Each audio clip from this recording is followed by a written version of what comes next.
Yan guys, nangyari sa aking skin.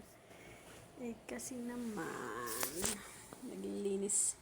Kaya naging ganyan yan. Kasi nga, naglilinis ako kanina dun sa may labas. Nagmap ako kasi busy ang asawa ko. So, dapat siyang nagmamap doon. Kaya lang, maaga pa siyang bumabiyahe ngayon. Hatid kay madam.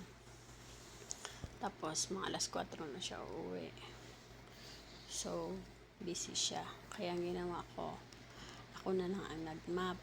May area doon guys na swimming pool. Tapos may space lang siya na maliit. Dito sa banda sa may gilid. Basta yun po. Minap ko din yon. Ay, sakto guys.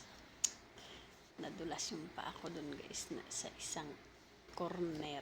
Di, muntik na akong malaglag sa may swimming pool. Buti sana kung may tubig. Walang tubig. Ayun. Tumama yung pet ko dun sa may corner ng swimming pool. Dahil tumama, hindi ako na laglag ng tuluyan. Buti na lang, tumama ang pet ko. Pero yun nga,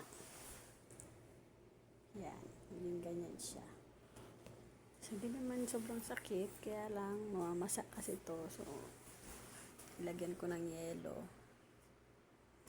Hindi na siya medyo masakit. Kasi nilagyan ko ng yelo guys. Pero for sure, magiging pasa ito na malaki. So yun guys. Mag-ingat-ingat sa susunod. Aray, kasakit. Pero kahit ganon, tuloy pa rin ang trabaho natin. Para sa pamilya, para may sahod. Bye.